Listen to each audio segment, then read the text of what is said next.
अस्सलाम वालेकुम everyone, welcome back to the video. कैसे हैं आप लोग? उम्मीद अच्छे होंगे। व्यूअर्स, इस वीडियो में हम बात करने जा रहे हैं बेबी डॉज कॉइन के बारे में। बहुत ही ज़्यादा स्पेशल वीडियो है ये और बहुत इंपॉर्टेंट बातें इस वीडियो के अंदर आप लोगों के साथ की जाएंगी।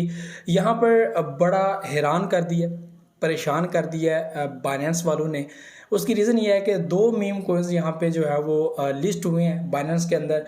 और सबसे अहम जो कम्युनिटी की वजह से बहुत ज़्यादा जो है वो वायरल प्रोजेक्ट था, उनमें से एक हमारा बेबी डॉज कॉइन था, लेकिन वो लिस्ट नहीं हुआ अभी तक। और कब से ऐसे ट्वीट्स, मीम्स और बहुत सारी ऐसी चीज़ें जो है वो ट्विटर के ऊपर ट्रेंड के तौर पर या दूसरी चीज़ें जो है वो शेयर की जाती थी कि इसको बहुत जल्द लिस्ट किया जा सकता है। और इसमें कोई शक नहीं है कि इसको लिस्ट जो है वो इसके चांसेस थे लिस्ट होने को, और अभी भी इसके चांसेस लिस्ट होने के हैं। और यहाँ पे दो चीज़ें हैं जो बहुत अहम है जो आप लोगों के साथ शेयर करनी है। एक तो या तो मीम कोइंस की लिस्टिंग का वक्त आ गया है, वो कोइंस जो तकरीबन 1-1.5 साल से 2 साल से मार्केट में घूम रहे हैं उनका। दूसरा यहाँ पे मीम प्रोजेक्ट, ज़ाहिर सी बात है किसी का भी जो है वो टाइम आ सकता है, ये भी हमारे सामने है। तो क्या बाइनेंस ने यहाँ पे ग्रीन सिग्नल देने शुरू कर दिए मीम प्रोजेक्ट्स को कि आप लोग भी अब लिस्ट हो सकते हैं? तो यहाँ पे बेबी डॉज कॉइन का भी क्या नंबर आने वाला है, ये बहुत इंपॉर्टेंट है। बहरहाल यहाँ पे दो चीज़ें हैं, एक तो फ्लोकिनो यहाँ पे लिस्ट हुआ, दूसरा पैप कॉइन जो लिस्ट हुआ है जस्ट इन 1 मंथ। इतनी प्रोग्रेस, और यहाँ पे 30,000% से ज़्यादा आप जाना। और आज के दिन थोड़ा सा डाउन चल रहा है, लेकिन स्टिल जाहिर सी बात है जब BTC ऊपर जाएगा तो यहाँ पे अपने परफॉर्मेंस बैक करेगा। ठीक है, फ्लोकिनो भी ऐसे जो है वो करेगा। लेकिन यहाँ पे बेबी डॉज कॉइन वालों के लिए बड़ी ही उसने मतलब कि एक ऐसी चीज़ शेयर कर दी है कि अब वो क्या करें, अब कम्युनिटी क्या करे जो इतने टाइम से सपोर्ट कर रही है, फॉलो कर रही है। इसमें कोई शक नहीं है कि उसने 1 तो 2 बार बहुत ज़बरदस्त किस्म का बुलिश दिया है बेबी डॉज कॉइन ने, लेकिन अभी तक अपने आप को लिस्ट नहीं करवा सके। और यहाँ पे सर्टिक ऑडिट में नंबर 1 पे, नंबर 2 पे Shiba Inu and baby doge coin all time number 1 number 2 पे मौजूद थे। लेकिन शिबा इनू तो ऑलरेडी जो है वो बाइनेंस पे लिस्ट है और उसको तकरीबन 2 साल होने को है वो लिस्टिंग अपनी जो है वो उसने बनाई हुई है बाइनेंस के ऊपर। लेकिन बेबी डॉज कॉइन स्टिल अपनी लिस्टिंग नहीं बना सका और यहाँ पे वो दूसरी एक्सचेंज पे लिस्ट कर रहा है और भी जो है वो चीज़ें हो रही हैं। लेकिन यहाँ पे पैप कॉइन जो हम लोगों ने जस्ट इन 1 मंथ देखा कि बाइनेंस पे लिस्ट हो चुका है, तो 3-4 एक्सचेंजेस, बड़ी एक्सचेंजेस पे लिस्टिंग, उसके बाद एक फटाक से बड़ी एक्सचेंज के ऊपर लिस्टिंग। तो मैं समझता हूँ मेरी नज़दीक तो पता क्या हुआ कि ये बहुत बड़ा, मैं समझ को दचका है बेबी डॉज कॉइन वालों के लिए या कम्युनिटी के लिए कि ये हुआ क्या है, और उनकी टीम के लिए कि ये क्या आप लोगों ने अभी तक प्रोग्रेस दिखाई है या क्या आप लोगों ने किया। फ्लोकिनो जिसकी ट्रेड वॉल्यूम बहुत हाई थी, ठीक है, वो चांसेस थे इसके करने के, लेकिन कम्युनिटी की तरफ से यहाँ पर सबसे ज़्यादा सपोर्ट बेबी डॉज कॉइन थी। और यहाँ पे बहुत ज़्यादा ऐसा जो है वो सोच विचार भी बनाई जा रही थी कि ये बेबी डॉज कॉइन को जो है वो आइंदा लिस्ट करेंगे। लेकिन यहाँ पे दो चीज़ें हैं, घबराने, टेंशन ही आप लोगों ने लेनी, परेशानी होना। यहाँ पे दो चीज़ें हैं। अब यहाँ पर या तो बाइनेंस वालों ने ग्रीन सिग्नल्स देने स्टार्ट कर दिए कि अब मीम प्रोजेक्ट्स को लिस्ट किया जाएगा। यहाँ पे अब 3 प्रोजेक्ट्स ऐसे आ चुके हैं जिनका अब कंपटीशन होगा, एक फ्लोकिनो का, एक पैप कॉइन का, एक शिबा इनू का। ये 3 प्रोजेक्ट्स हैं जो इंतहाई चीप हैं। अब देखते हैं यहाँ पे सबसे ज़्यादा बाइंग और सबसे ज़्यादा सेलिंग किस प्रोजेक्ट की देखी जाती है। लेकिन अभी भी शिबा इनू सबसे आगे है, सबसे ऊपर है। $5.8 बिलियन की मार्केट कैप है, बड़े वेल्स की यहाँ पे एंट्री है, बड़े होल्डर्स यहाँ पे अवेलेबल है। लेकिन अब देखते हैं कि क्या पैप कॉइन ऐसी ऑल टाइम हाई बना सकता है या फ्लोकिनो ऐसी कोई ऑल टाइम हाई बना सकेगा। तो ये यहाँ पर अब जो है वो प्रोग्रेस देखना पड़ेगी।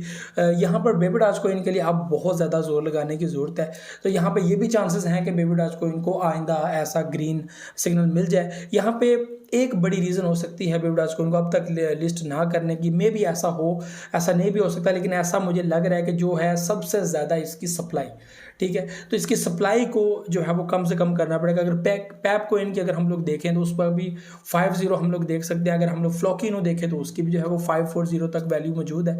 तो अगर हम लोग शिबा इनू को देखें तो वो भी 4-5 वैल्यू तक मौजूद है, 0 तक मौजूद है। ठीक है, सप्लाई उतनी नहीं है। लेकिन अगर हम लोग बात करें बेबी डॉज कॉइन की तो सप्लाई बहुत ज़्यादा है और ट्रेडिंग वॉल्यूम बहुत कम है।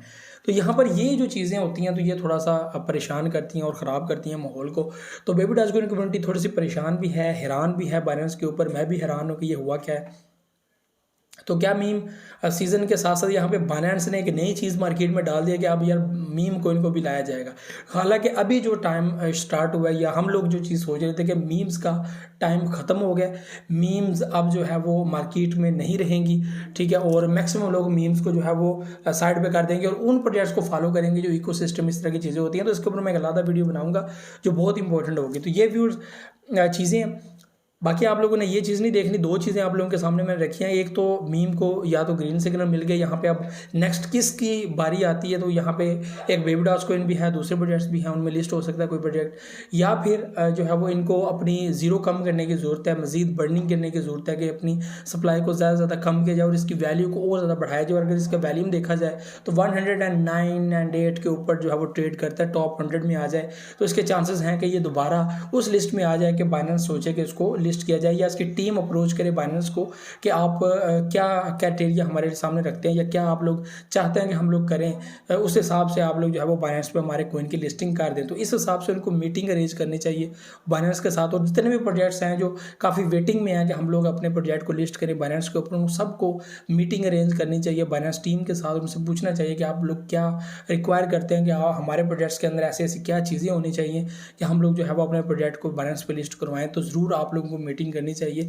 और उस हिसाब से जो है वो सारा अपना क्राइटेरिया जो है वो सेट करना चाहिए। तो इसमें मुझे लगता है कि सबको फ़ायदा होगा, और फ़ायदा ना हुआ तो आप लोगों को इन्फॉर्मेशन तो ज़रूर मिलेगी, आपको ये तो पता चलेगा कि ये चीज़ें ऐसे ऐसे जो है वो मार्केट में लिस्ट होती हैं और ऐसे जो है वो अब बाइनेंस वाले अब ऐसे कर रहे हैं।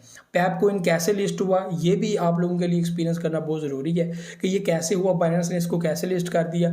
और यहाँ पे एक और न्यूज़ जो आई है कि जो बड़े होल्डर्स जो बताए जा रहे हैं, अभी क्लेम किया गया है पैप कोइन के अंदर, जो क्लेम किया गया कि वो सब जो है वो एक्सचेंजेस के अपने वैलेट्स हैं, ठीक है। इसके अलावा जो बाइंग सेलिंग हुई है उन वैलेट्स के जरिए हुई है, कोई एक सिंगल वैलेट नहीं है। लेकिन यहाँ पे ये भी चीज़ 100% मानना गलत जो है वो ज़रूरी नहीं है। यहाँ पे ये भी आपको बता दूँ कि यूनिस्वैप के अंदर 3-4 अकाउंट ऐसे बने हुए हैं जो सिर्फ सिंगल बंदा होल्ड कर रहा है, ठीक है। और ज़ाहिर सी बात है वहाँ पर भी बाइंग एंड सेलिंग बड़े हैवी लेवल पे हुई है।